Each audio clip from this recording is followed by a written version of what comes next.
మనం రక్షణ పొందామా? పొందబోతున్నామా? పొందుతూ ఉన్నామా? మీరు చెప్పండి. రక్షణ పొందామా? పొందబోతున్నామా? పొందుతూ ఉన్నామా? మీకేం అర్థమైందో చెప్పండి. హ్మ్. 3 జరుగుతున్నాయి. నమ్మి బాప్తిస్మం పొందువాడు రక్షింపబడును, నమ్మని వానికి శిక్ష విధింపబడును అన్నాడు. మనం బాప్తిస్మం పొందాం. ఇక దాన్ని బట్టి ఏమయ్యాం మనం? రక్షింపబడ్డాం. ఓకేనా? ఆ!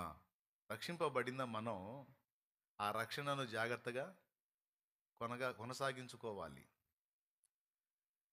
ప్రతిరోజు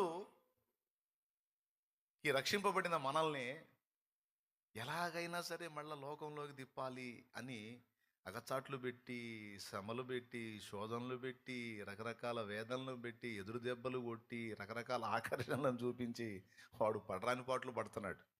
వాడి దెయ్యాలు మొత్తం కలిసి, ఆ టీం అంతా కలిసి. ప్రతిరోజు దేవుని పాదాలు పట్టుకోవటం వల్ల రక్షణ పొందిన మనల్ని ప్రతిరోజు ఈ శరీరేచ్ఛల నుండి, ఈ అపవాది క్రియల నుండి, ఈ లోకానుసారమైన క్రియల నుండి మనల్ని దేవుడు రక్షిస్తూనే ఉన్నాడు. అర్థమైందా? బాప్తీసం ద్వారా నరకం నుండి పరలోకానికి డిసైడ్ అయ్యాం, అంటే రక్షించబడ్డాం.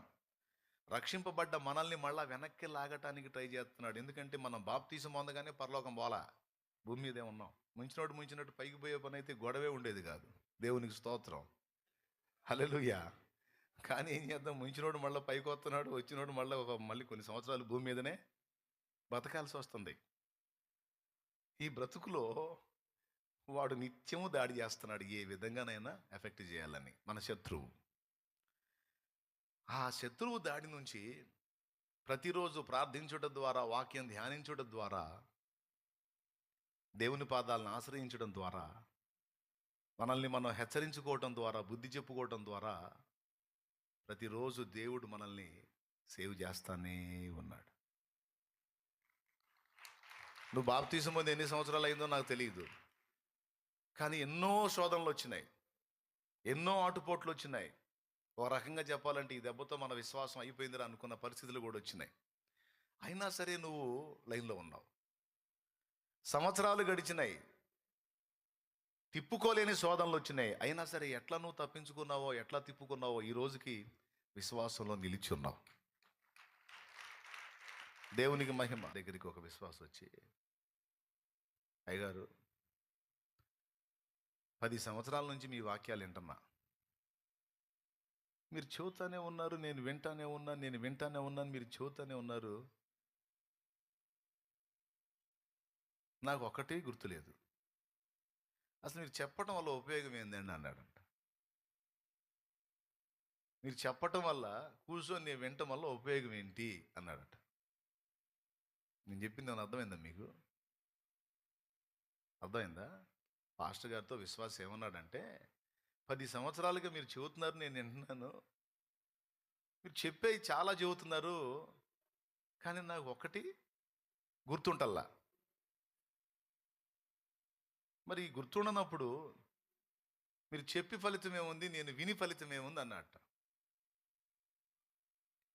పాస్టర్ గారు తక్కువడు కాదుగా, తెలివి ఎక్కువై పాస్టర్లు అయ్యేది.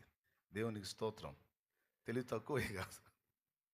భూలోక స్థాయిని మించి పరలోక స్థాయికి జ్ఞానం పోయినప్పుడు వాడు సేవకుడు అవుతాడు అన్నమాట. అర్థమైందా? అది పాస్టర్ గారు అన్న అంట, అయ్యా 4 రోజుల క్రితం మీ ఇంట్లో కూర అయిందన్నాడంట. గుర్తులేదండి అన్నాడంట. సరే నిన్నగాక మొన్న కూర అయిందన్నాడంట. గుర్తులేదండి అన్నాడంట. సడన్గా చెప్పు నిన్నేం కూర అన్నాడంట. నిన్న అది గుర్తులేదండి అన్నాడు. ఏమయ్యా, నిన్న మొన్న అటు మొన్న తిన్న కూరలే గుర్తులేవు, నీకు తిన్నావు మళ్ళీ గుర్తులేవు, మరి వాక్యాలు కూడా గుర్తులేవు. కానీ నీకు ఒకటి తెలుసా, నువ్వు తిన్న కూరలేవో, ఈ 10 సంవత్సరాలుగా తిన్న కూరలేవో నీకు గుర్తులేవు. కానీ నీకు ఒకటి తెలుసు,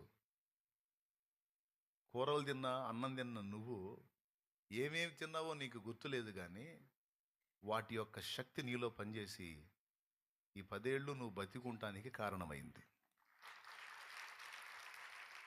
అలాగే 10 సంవత్సరాలుగా నేను చెప్పే వాక్యం నీలో ఎంతవరకు గుర్తుందో ఎంతవరకు గుర్తులేదో నాకు తెలియదు, కానీ ఒకటి మాత్రం నేను ఎరుగుదును.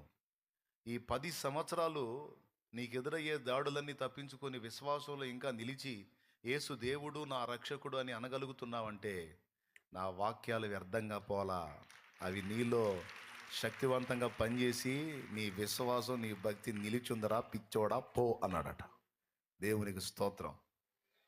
అర్థమైందా? అలాగున రక్షణలోనికి వచ్చిన ఇన్ని సంవత్సరాలలో మీరు నిజంగా మీ భక్తి ఆత్మీయత విశ్వాసం కాపాడుకున్నారంటే మా శనమా అది మీ గొప్ప కాదు. మీరు అనుదినం దేవుణ్ణి ఆశ్రయించారు. రక్షింపబడిన మీరు మీ రక్షణను కొనసాగించుకోవడానికి భయంతో వణుకుతో ఏ రోజుకు ఆ రోజు జాగ్రత్త పడి దేవుడిని ఆశ్రయించారు. ప్రతిరోజు శరీరేచ్ఛల నుండి, లోకేచ్ఛల నుండి, సాతానేచ్ఛల నుండి మిమ్మల్ని దేవుడు కాపాడుతూ ఇన్ని సంవత్సరాలు మీరు విశ్వాసంలో బ్రతికుండేటట్టు నిలిచి ఉండేటట్టు చేశాడు.